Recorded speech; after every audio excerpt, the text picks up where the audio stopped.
नमस्कार। RPS study में आपको बहुत बहुत स्वागत है। आज मैं क्वाड्रेटिक इक्वेशन यानी द्विघात समीकरण का क्या है क्लास 10th का चैप्टर 4.1 का दूसरा क्वेश्चन बताऊंगा। दूसरा क्वेश्चन का जो भी क्वेश्चन है उसके बारे में बताऊंगा।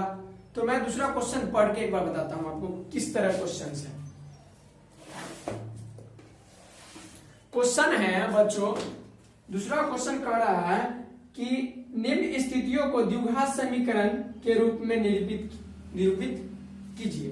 यानी कि हमें कुछ स्थिति दिया गया है, कुछ प्रश्न दिया गया है जो इस स्थिति में है, इस परिस्थिति में है, उसको हम पढ़ के समझ कर उसको हम एक द्विघात समीकरण के रूप में लाना है। ठीक है, जैसे कि मान लीजिए कि कोई क्वेश्चन दिया है इसमें, जैसे मान लीजिए कि कोई आपको एक पर्सन यानी कि व्यक्ति का कि बाबू पानी लेके आओ। ठीक है, क्या कहें, पानी लेके आओ। अब आपको ये समझ होनी चाहिए कि वो व्यक्ति हमें क्या कहा है कि पानी लाने के लिए क्या है, पानी होगा कहाँ, कैसे मिलेगा, कहाँ जाऊंगा, कैसे करूंगा, कैसे निकालेंगे पानी, इस तरह से हम लाएंगे कैसे, इसका समझ होनी चाहिए, तभी तो उस काम को करेंगे।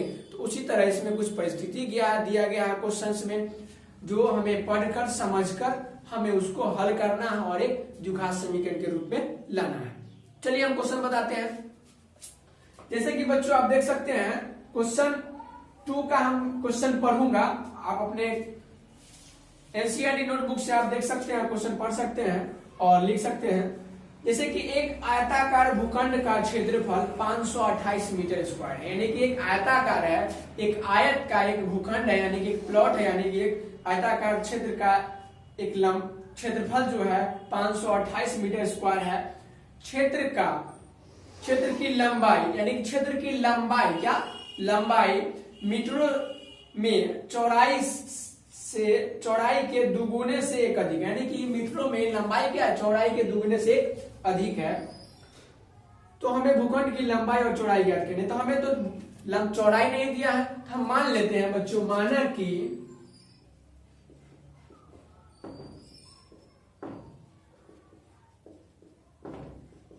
आयताकार क्षेत्र की चौड़ाई बराबर क्या माने हैं, x मीटर। क्या माने, x मीटर। क्या माने बच्चों, x मीटर। और लंबाई यहां कह रहा है मीटरों में चौड़ाई के दुगुने से एक अधिक है। तो लंबाई बराबर क्या हो जाएगा,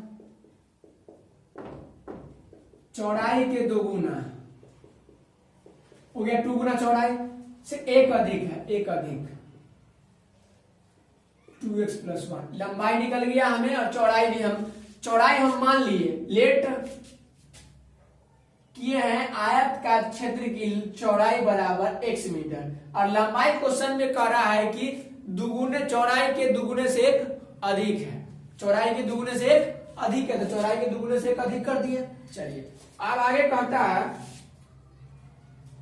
तो हमें आयत का भूखंड का लंबाई चौड़ाई निकल रहा है। चूंकि दिया हुआ है क्षेत्रफल कितना 528, चूंकि हम जानते हैं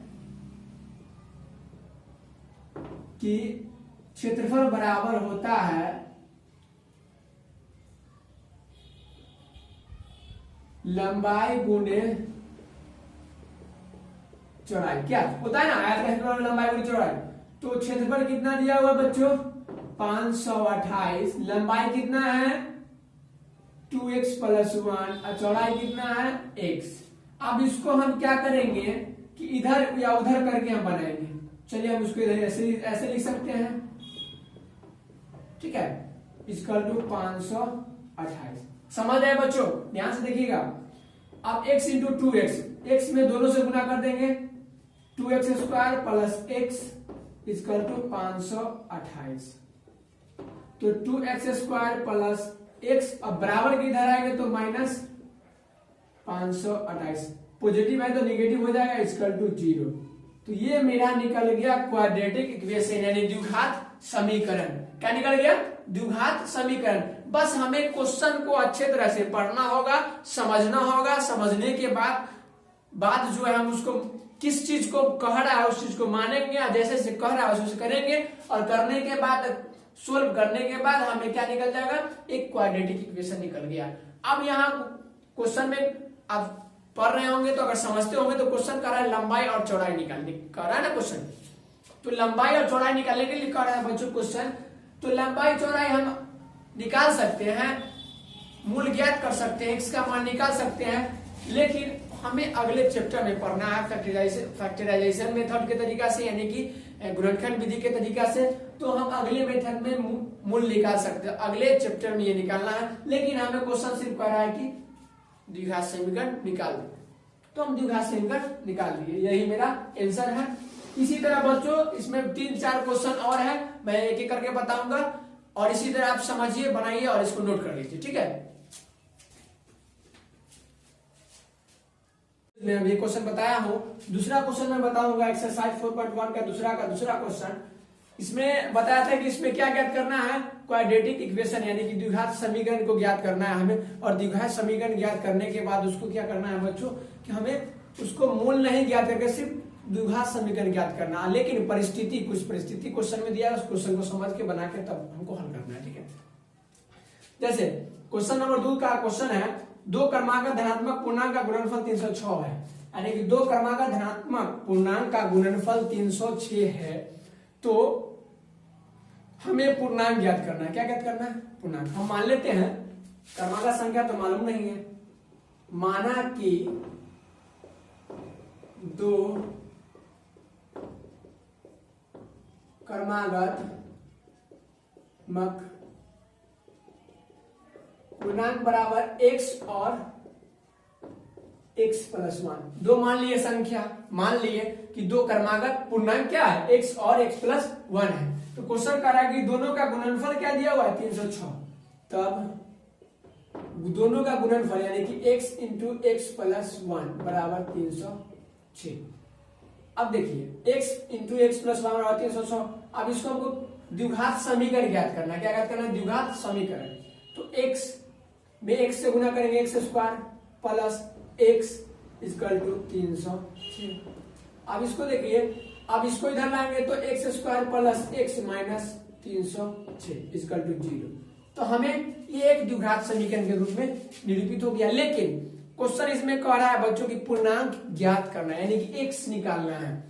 लेकिन हमें ऊपर से वाले क्वेश्चंस, इसमें तो पूर्णांक कर रहा है, लेकिन ऊपर वाले क्वेश्चंस में क्या कर रहे हैं कि हमें सिर्फ द्विघात समीकरण के रूप में निरूपित करना है। क्वेश्चन कह रहा है कि सभी प्रश्न को द्विघात समीकरण के रूप में निरूपित कीजिए, तो हम द्विघात समीकरण के रूप में निरूपित कर देंगे। क्योंकि हम जानते हैं, पिछले वीडियो में बताया है कि ax square plus bx plus c equal to 0 ये द्विघात समीकरण होते हैं। तो उस रूप में हम निरूपित कर दिए, ये इसका आंसर यही होगा, सही हो गया। तो आप इसी तरह फिर तीसरा क्वेश्चन में आपके बीच बता बच्चों। तीसरा क्वेश्चन है, एक बार क्वेश्चन पढ़ के सुनाता हूं कि रोहन की माँ उससे 26 वर्ष बड़ी है, यानी कि रोहन लड़का है, उसकी माँ क्या है, 26 वर्ष बड़ी है। तो उनकी आयु वर्षों का गुणनफल अब से 3 वर्ष पश्चात, यानी कि अब से 3 वर्ष बाद 360 हो जाएगी। तो हमें रोहन की वर्तमान आयु ज्ञात करना है। क्या ज्ञात करना है? रोहन की वर्तमान, जो ज्ञात करने के लिए कहता है उसको मान लेते हैं पहले। माना कि रोहन की वर्तमान आयु बराबर x वर्ष। जैसे माना कि रोहन के वर्तमान आयु बराबर x वर्ष, ठीक है। हम रोहन का वर्तमान आयु मान लिए x वर्ष। अब उसको माता का कह रहा है, उसकी माता की आयु, रोहन की माँ 26 वर्ष है, किसको? रोहन से की माँ जो है उसकी आयु से 26 वर्ष बड़ी है, यानी कि माता की वर्तमान आयु, रोहन की माता की वर्तमान आयु निकाल लेते हैं। पहले लिखेंगे रोहन की माता का के वर्तमान आयु बराबर x प्लस 26 वर्ष बड़ी है, यानी कि बड़ी है तो x प्लस 26 यानी उससे ज्यादा है, बड़ा है। तो अब हमें क्वेश्चन कर रहा है कि 3 वर्ष पश्चात, क्या कर रहा है? 3 वर्ष पश्चात हमें क्वेश्चन कह रहा है कि उसकी आयु कितना हो जाती है? 360। 3 वर्ष पश्चात, दोनों में से, रोहन का भी और उसका भी। तो हम 3 वर्ष पश्चात दोनों का आयु निकालते हैं।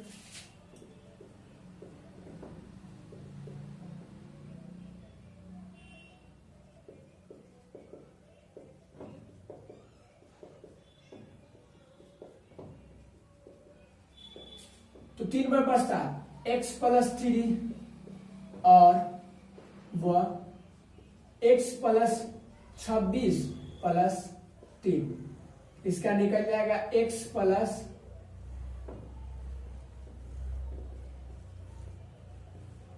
29। ठीक है, यानी कि एक का हुआ x प्लस 3 और एक का हुआ x प्लस 29। उसके बाद दोनों का गुणनफल, दोनों के 3 वर्ष पश्चात के बाद दोनों आयु, रोहन और रोहन की मां का आयु का गुणनफल क्या हो जाती है 360 हो पाएगी। क्या हो जाएगी 360 हो जाएगी। ठीक है, तो हमें अब दोनों का गुणनफल जैसे तब x प्लस 3 और x प्लस 29, ये दोनों का गुणनफल कितना हो जाती है 360। समझ रहे हैं बच्चों।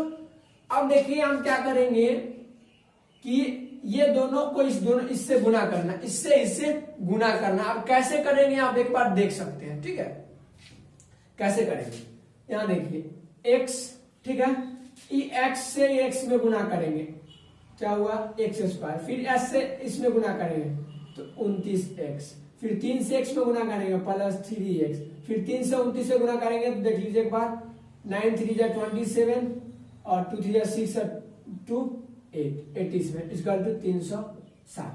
समझ रहे हैं बच्चों। चलिए अब जो है x स्क्वायर 29 और 3 को जोड़ लीजिए, दोनों x है, 29x और 3x 32x plus 87 equal to 360। समझ रहे बच्चों। अब देखिए आप इसमें और देख लीजिए, उसके बाद 360 बराबर को उधर है तो x square plus 32x plus 87 minus 360 equal to 0। ठीक है, इतना समझ रहे हैं।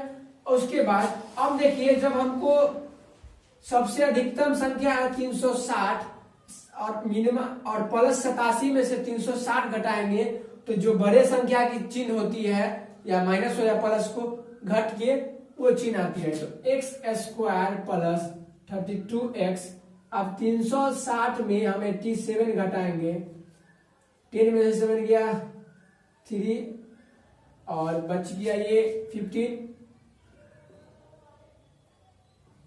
273 कितना है 273, तो माइनस चूंकि बड़ी संख्या है 273 इक्वल टू 0। तो इस तरह से बच्चों हमारा ये क्या निकल गया द्विघात समीकरण। क्या निकल गया द्विघात समीकरण। और इसमें हमें क्वेश्चन में कह रहा है कि वर्तमान आयु ज्ञात करें, तो इसको क्या करेंगे वर्तमान आयु ज्ञात करने के लिए इसको हमको आगे भी बना लेंगे, लेकिन आप लोग का ये टास्क हो गया, ये आपका काम है फैक्टराइजेशन मेथड से बनाने का, जो आप पिछले कक्षा में भी यानी कि 9th में भी पढ़ लिए होंगे। या यहाँ जो होता है कोई भी समझने से पहले पिछले कक्षा अगर आप 10th में पढ़े तो पिछले कक्षा का नॉलेज रखिए, यानी कि 9th का भी नॉलेज होता है सभी बच्चों के पास। तो आप 9th में जिस तरह से गुणनखंड विधि से हल किए होंगे उसी तरीका से इसको हल करके हम निकाल लेंगे। तो यह गुणनखंड विधि अगले चैप्टर में पढ़ना है, अगले चैप्टर में इस प्रश्न का जवाब मिल जाएगा आपको, अगले चैप्टर में सभी प्रश्न जब बना सकते हैं आप। तो इसी तरह हमें द्विघात समीकरण निकल गया, क्योंकि द्विघात समीकरण इस रूप में होता है, इस रूप में आ गया। ठीक है, इसी तरह हमें एक क्वेश्चन बचा है, लगता है कि वो आप लोग जिस तरह से हम बताया उस अनुसार से आप क्वेश्चन को अगर ढंग से पढ़िएगा, अच्छे से पढ़िएगा, अच्छा फॉर्मूला यूज कीजिएगा और ध्यान से समझिएगा तो क्वेश्चन आप बना लेंगे। ठीक है, तो एक क्वेश्चन मैं आपके लिए घर का टास्क के लिए दे रहा हूं, अगर आपसे नहीं बनेगा तो हमें कमेंट कीजिएगा मेरे RPS स्टडी रत्नेश यादव के चैनल पे, और हम उसको अगले दिन अगले वीडियो में आपको हम बना के दूंगा। और साथ ही साथ मेरे चैनल को एक बार सब्सक्राइब जरूर कीजिएगा और बेल आइकन जरूर दबाइएगा। धन्यवाद।